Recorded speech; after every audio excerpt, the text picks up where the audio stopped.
Coruscant never slept, but the Senate district grew quieter after midnight. Speeders thinned, guards rotated shifts. And in that brief window of vulnerability, a shadow slipped past every security checkpoint without triggering a single alarm. The intruder wore no Jedi robes, just dark civilian clothes and a hood. But the lightsaber hidden beneath the cloak was unmistakable. This was a Jedi, though no longer bound by the Council's rules. The target, Supreme Chancellor Palpatine. The assassin had spent months studying the Chancellor's routine. Every meeting, every guard rotation, every moment he was alone. And tonight, finally the opportunity arrived. Palpatine sat in his private office, reviewing holographic reports. The Clone Wars were reaching their climax. Soon, he would give the order. Order 66. The Jedi would fall. The Republic would become his empire. He smiled, savoring the moment. Then the lights went out. Palpatine's smile vanished. He reached for the Force, but the assassin was faster. A blue lightsaber ignited in the darkness and struck. Palpatine tried to move, tried to call his own hidden saber, tried to unleash lightning, but the blade pierced his chest before he could react. The Sith Lord gasped, yellow eyes wide with shock and fury. Who? The assassin leaned close, voice cold, final. Someone who figured it out. With. Palpatine collapsed dead before he hit the floor. The assassin didn't linger. The lightsaber deactivated. The hood pulled tighter, and the shadow disappeared into Coruscant's endless night, leaving no evidence, no witnesses, no name. By morning, Senate guards found the Chancellor's body. Panic erupted. Emergency sessions convened. The Senate demanded answers. The Jedi Council launched investigations. But no one knew the truth. No one knew that the secret Sith Lord, the mastermind behind the Clone Wars, the manipulation of the Republic, the planned extermination of the Jedi was simply gone. And across the galaxy on Separatist command ships, in clone barracks, in hidden Sith facilities, the orders Palpatine had prepared began to falter. Because the one voice that could activate them was silent forever.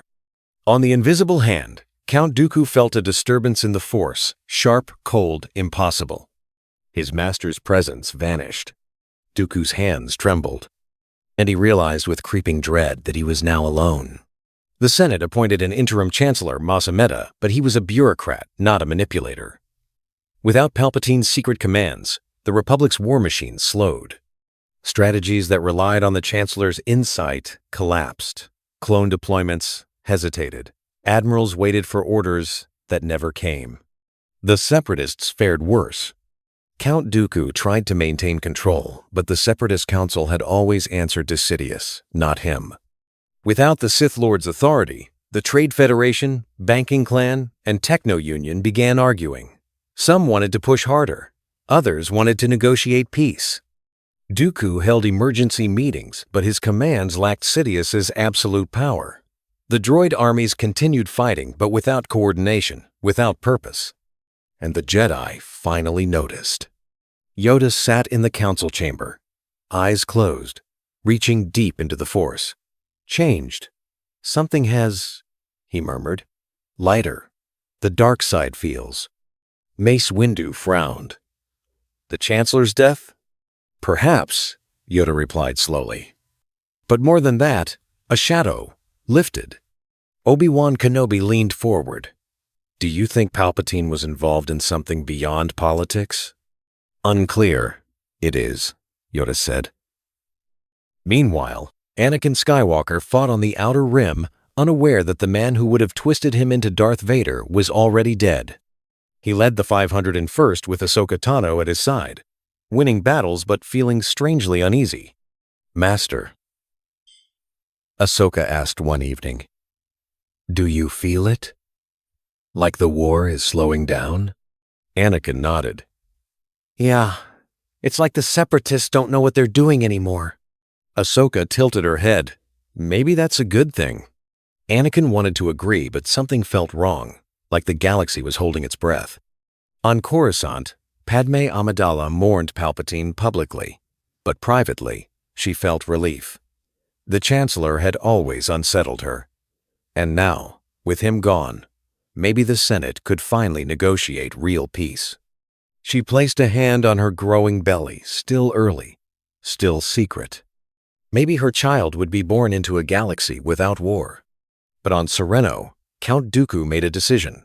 If Sidious was truly gone, then the Sith legacy fell to him, and he would not let it die. He reached out through the Force, searching for a new apprentice. And somewhere in the Outer Rim, a dark presence answered. Count Dooku stood before the Separatist Council, Newt, Gunray, Watt, Tamber, Sandhill, and the others, all watching him with suspicion and greed. "The war continues," Dooku declared, voice firm. "Chancellor Palpatine's death changes nothing. We fight for independence, for freedom from Republic tyranny." Newt Gunray leaned forward nervously. "But without the Chancellor's arrangements, our funding is uncertain." "I will secure new alliances," Dooku said coldly. The Council shifted uneasily, but no one dared challenge the Sith Lord openly. Still, Dooku felt it. Without Sidious's manipulation, the Separatists were fracturing. And worse, the dark side felt thinner, weaker, like a storm losing its fury. On Coruscant, the Jedi Council convened with new urgency. Mace Windu spoke first. "We've analyzed Palpatine's office. No evidence of foul play, but something feels wrong." Yoda nodded slowly. "Felt it, I have. The dark side retreating, it is, as if a great shadow lifted." Kit Fisto frowned. "Could Palpatine have been the Sith Lord we've been searching for?" The room fell silent. Obi-Wan shook his head. "That's impossible. We would have sensed it." "Would we?" Mace countered. "The dark side has clouded everything for years. What if he was hiding in plain sight?" Yoda closed his eyes. "Dead he is. Answers we may never have. But act we must. Dooku the last Sith, he may be." Mace stood. "Then we end this. We find Dooku, and we finish the Sith once and for all." The Council agreed. Meanwhile, Anakin received new orders, returned to Coruscant immediately. He didn't know why, but he obeyed. On the journey home, he sat with Padme, finally able to steal a quiet moment together. "The war feels different," Padme said softly. "Like it's dying." Anakin held her hand. "Maybe it is. Maybe we actually have a chance now." Padme smiled, resting her head on his shoulder. "I hope so. For them." She placed his hand on her belly. Anakin's eyes widened. "You're—" "Yes," Padme whispered. "We're going to be parents." For the first time in years, Anakin felt pure, uncomplicated joy. But in the shadows of Sereno, Dooku ignited his lightsaber. And he knew the Jedi were coming. Anakin knelt before the Jedi Council calmer than he'd ever been. No anger, no fear, just honesty. "Masters," he said quietly, "I need to tell you something. Padme and I are married, and she's pregnant." The Council exchanged looks. Mace Windu's jaw tightened. Yoda's ears drooped. But Obi-Wan stepped forward. "Anakin has served the Republic without question. He's saved countless lives, and he's telling us the truth now when he didn't have to." Mace studied Anakin carefully. "The code forbids attachment." "I know," Anakin replied, "but I won't lie anymore. I love her, and I'll do whatever it takes to protect her and our child." Yoda was silent for a long moment. Then surprisingly, he nodded. "Honest, you are. Brave, to speak truth. Punish you, we will not. But careful, you must be. Attachment, dangerous. It can become." Anakin exhaled in relief. "I understand, Master. Mace's expression softened just slightly. "You're dismissed, Skywalker, but stay close. We're going after Dooku soon." Anakin bowed and left. That night, he held Padme close. "They know, and they're letting me stay." Padme's eyes filled with tears. "Really?" "Really," Anakin whispered. "We're going to be okay. Months passed. The war continued, but slower, less coordinated. Dooku's forces were losing ground. And then on a quiet evening in Padme's apartment, she went into labor. Anakin was there. No battlefield, no emergencies, just him holding her hand, whispering encouragement. The medical droids worked quickly, and soon 2 cries filled the room. Twins. A boy, Luke. A girl, Leia. Anakin held them both, tears streaming down his face. They're perfect. Padme smiled weakly. They are. For the first time in his life, Anakin felt complete. Not because of power, not because of prophecy, because of family. The dark side had tried to claim him for years, but without Palpatine's poison, Anakin stayed in the light. He was a father now, and he would fight, not for the Republic, not for the Jedi, but for them. Across the galaxy, Mace Windu received confirmation. Dooku's location was confirmed. Sereno. And the Jedi were ready to strike. The Jedi strike team descended on Sereno under cover of Knight Mace Windu, Kit Fisto, Agent Kolar, Saesee Tiin, and Obi-Wan Kenobi. No clones, no publicity, just Jedi hunting a Sith. Dooku's fortress loomed like a dark monument. The Jedi moved through its halls, lightsabers ready, senses alert. They found him in the throne room, alone, waiting. Count Dooku stood with his curved lightsaber ignited, red blade humming. I wondered how long it would take you. Mace stepped forward. It's over, Dooku. Surrender or be destroyed. Dooku smiled, but it was hollow. You think killing me ends the Sith? You're fools. There are always 2, Obi-Wan said. A master and an apprentice. Where is your master? Dooku's smile faded. Dead. The Jedi froze. Mace's eyes narrowed. What? My master Darth Sidious is dead, Dooku said bitterly. Murdered weeks ago, and you didn't even know. Yoda's voice echoed through Mace's comlink. Ask him who was the master. Mace's voice was steel. Who was Sidious? Dooku laughed cold and broken. Someone you trusted. Someone who sat in the Senate, smiled at you, manipulated every move you made. He paused. Supreme Chancellor Palpatine. The Jedi stared stunned into silence. Impossible, Kit Fisto whispered. Is it? Dooku challenged. How else did the war last so long? How else did the dark side cloud everything? His voice turned bitter. He was the greatest Sith Lord in 1,000 years, and someone killed him before his plan could finish. Obi-Wan's mind raced. Who killed him? I don't know, Dooku admitted, but whoever it was saved you all. Mace's jaw tightened. And now, you're the last. Dooku raised his saber. Then come finish what your assassin started. The duel erupted 5 Jedi against 1 Sith. Dooku fought with elegance and fury, but he was outnumbered, exhausted, and alone. Mace Windu's final strike disarmed him, literally. Dooku fell to his knees, defeated. It's over, Mace said. Dooku looked up and smiled sadly. For me, but the galaxy is broken, and you can't fix it with lightsabers. And he was right. Count Dooku was imprisoned on Coruscant, his trial broadcast across the galaxy. He confessed everything. Palpatine's manipulation, the Sith's grand plan. The clones' hidden programming never activated, but designed to kill Jedi. The galaxy reacted with horror. The Senate erupted into chaos. Some senators demanded the clones be deactivated immediately. Others wanted them kept as a defense force. Entire factions formed overnight, some pushing for centralization, others for dissolving the Republic entirely. Bail Organa stood before the Senate pleading for calm. We survived the Sith, but only if we stay united. But unity was a dream. Without Palpatine's iron control, the Republic splintered. Core worlds refused to fund Outer Rim reconstruction. Clone battalions, realizing they'd been slaves, deserted by the thousands. Some became mercenaries. Others settled on remote worlds, trying to build normal lives. The Jedi Council tried to mediate, But they were exhausted, depleted, and still processing the revelation that a Sith Lord had controlled the Republic for over a decade. Mace Windu addressed the Council grimly.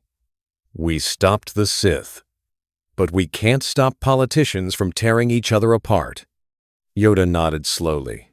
"Failed, we have in some ways. But survived, the Jedi did. A chance we still have." Obi-Wan spoke quietly. "What about the clones? They were designed to kill us. What do we do with them?" "Treat them as individuals," Anakin said, firmly, surprising everyone. "They didn't choose this. We give them the choice now." The Council agreed. But the galaxy's problems were bigger than the Jedi could solve. Economic collapse loomed. Entire sectors declared independence. Warlords rose in the power vacuum. And the Senate, corrupt, fractured, desperate, couldn't agree on anything. Padme worked tirelessly to broker peace agreements, but even she couldn't hold the Republic together alone. One night, she returned home exhausted. Luke and Leia were asleep. Anakin waited with worried eyes. "It's falling apart," Padme admitted. "We stopped the Empire from rising, but we might lose the Republic anyway." Anakin held her close. "Then we build something better." Padme looked up. Anakin didn't have an answer. But across the galaxy on Sereno Dooku sat in his cell, and he smiled. Because chaos was just another kind of victory. The prison break happened at dawn. Separatist commandos, paid fortunes by Dooku's loyalists, blasted into the detention center and freed the Count. The Jedi mobilized immediately. Anakin, Obi-Wan, and Ahsoka led the pursuit tracking Dooku to a derelict space station in the unknown regions. A final stronghold, a last stand. They boarded the station together, 3 Jedi against 1 Sith. Dooku waited in the central chamber, lightsaber ignited, stance perfect. Skywalker, Kenobi, and the little apprentice. How poetic. Anakin ignited his blue blade. "It's over, Dooku. There's no one left to save you." Dooku smiled coldly. "I don't need saving. I am the last of the Sith, and I will not fall quietly." The duel began. Dooku fought like a cornered animal, elegant, vicious, desperate. He drove Obi-Wan back with a flurry of strikes. He disarmed Ahsoka with a force push. But Anakin pressed forward, relentless, controlled, powerful. Their blades locked. "You could have been my apprentice," Dooku hissed. "Sidious saw it. I see it. The darkness in you—" "I'm not falling," Anakin interrupted. "Not to you. Not to anyone." He broke the lock and struck. Dooku staggered his saber, falling from his hand. Anakin leveled his blade at the Count's throat. "Yield." Dooku looked up exhausted, defeated. "Kill me then. End the Sith." Anakin hesitated. Obi-Wan stepped beside him. "Anakin, don't. We take him alive." But Dooku laughed bitterly. "Alive? To rot in another cell? To watch the Republic tear itself apart?" He looked directly at Anakin. "You think you've won, but the galaxy is broken, and you can't fix it." Anakin's jaw tightened. "Maybe not, but we'll try." He deactivated his lightsaber and arrested Dooku. This time, there was no escape, no rescue, just justice.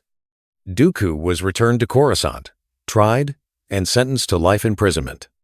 And the Sith, after 1,000 years, were finally, truly gone. Mace Windu stood before the Council. "It's done. The Sith are no more." Yoda nodded. "But begun, the real work has." And across the galaxy, Anakin held his children.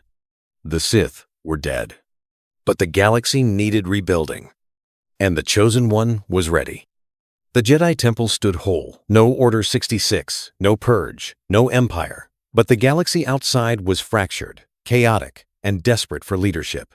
Anakin Skywalker stood before the Council one final time. "I'm leaving the Order," he said calmly. Mace Windu frowned. "You're the Chosen One, Anakin. The Jedi need you." "The galaxy needs me more," Anakin replied. "Not as a Jedi, as a father, a husband, a builder. He looked at Yoda. "You taught me that balance means more than just destroying the Sith.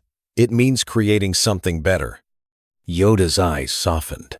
"Wise you have become. Go with our blessing." Anakin bowed and left.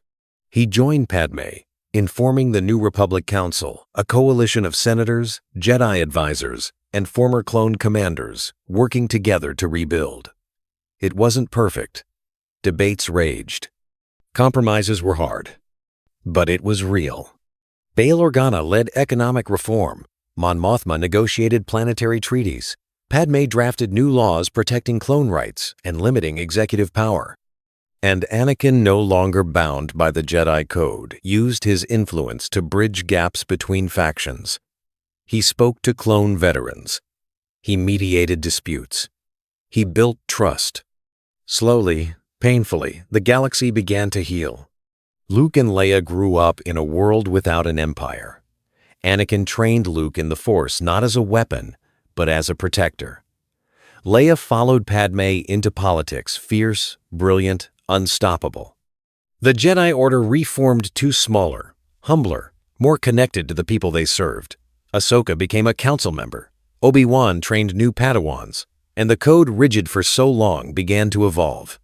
One evening, Anakin stood on a Coruscant balcony with Obi-Wan.